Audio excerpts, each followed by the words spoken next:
कुरब ए क़यामत यानी वह भयानक वक्त जब सूर ए इसराफील की वह खौफनाक चीख गूंजेगी, जिसकी गूंज से पूरी कायनात थर्रा उठेगी। यह वह चीख होगी जो आसमानों को चीर देगी, जमीन को फाड़ देगी और हर जीव की रूह को कंपकपा देगी।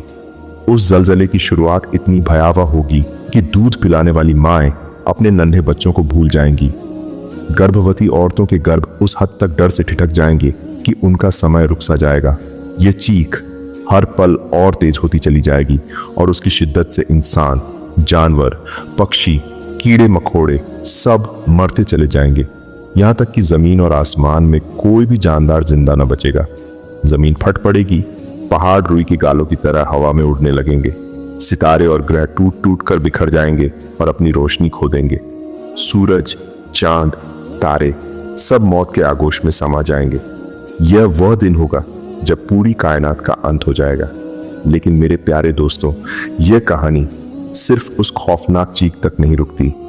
क़यामत के उस अजीम दिन की बड़ी निशानियों में से एक है सूरज का पश्चिम से निकलना।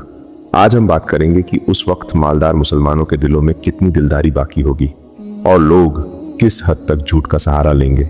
तमाम अंबिया ए किराम अलैहिस्सलाम अपनी अपनी उम्मतों को क़यामत की खबर देते आए, लेकिन हमारे प्यारे नबी हुजूर ए अकरम सल्लल्लाहु अलैहि वसल्लम ने फरमाया, क़यामत करीब आ पहुंची है और मैं इस दुनिया में अल्लाह तबारक व ताला का आखिरी नबी और रसूल हूँ। कुरान पाक की सूरह मोहम्मद में अल्लाह ताला ने भी इरशाद फरमाया, क़यामत करीब आ पहुंची है। ये वह हकीकत है जिसे कोई झुठला नहीं सकता।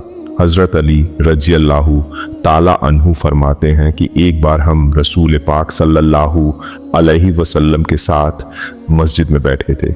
अचानक हज़रत मुसअब बिन उमैर रजी अल्लाहु ताला अन्हु आए। उनके बदन पर सिर्फ एक चादर थी जिसमें चमड़े का पैबंद लगा हुआ था। उनका यह सादा हाल देखकर नबी करीम सल्लल्लाहु अलैहि वसल्लम की आंखों में आंसू आ गए। क्यों? क्योंकि इस्लाम कबूल करने से पहले मुसअब बड़े नफीस और कीमती लिबास पहनते थे।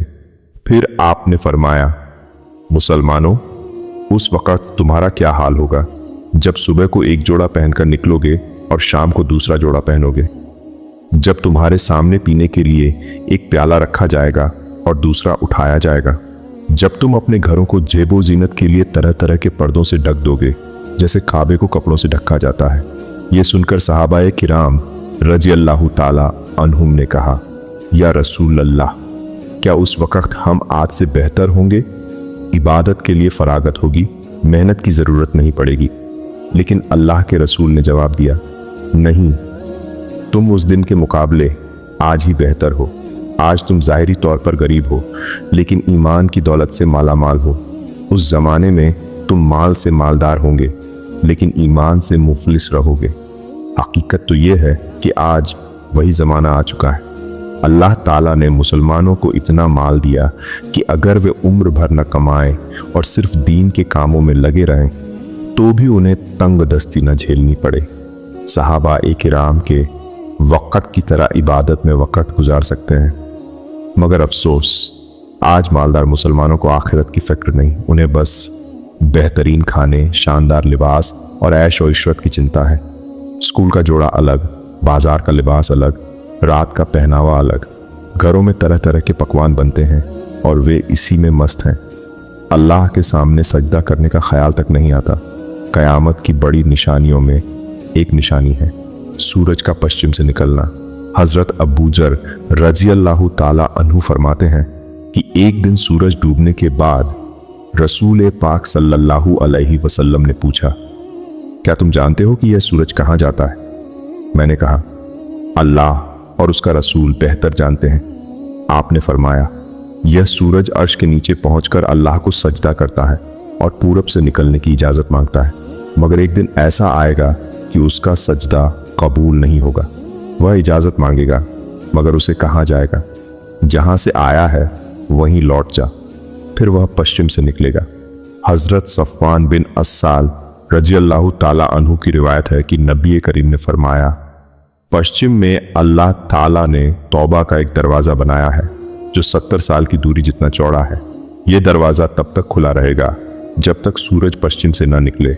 उस दिन के बाद न काफिर का ईमान कबूल होगा न मोमिन की तौबा। एक रिवायत में है कि सूरज के पश्चिम से निकलने से पहले एक रात इतनी लंबी होगी कि लोग घबरा उठेंगे, मुसाफिर चलते चलते थक जाएंगे, बच्चे सोते सोते बूढ़े हो जाएंगे, जानवर जंगल की ओर चिल्लाएंगे, मगर सूरज निकलेगा ही नहीं। यह रात 3-4 रातों जितनी लंबी होगी। लोग डर से चीखें मारेंगे, तौबा करेंगे। फिर अचानक पश्चिम से हल्की रोशनी दिखेगी।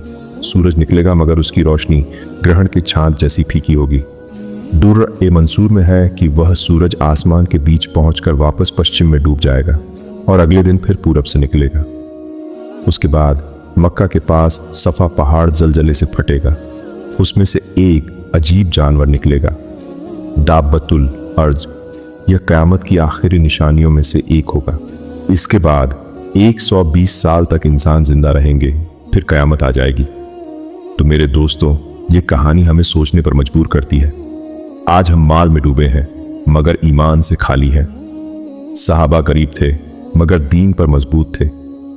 हमें अपनी आखिरत की फिक्र करनी होगी, वरना वह खौफनाक चीख और सूरज का पश्चिम से निकलना हमें हैरान कर देगा।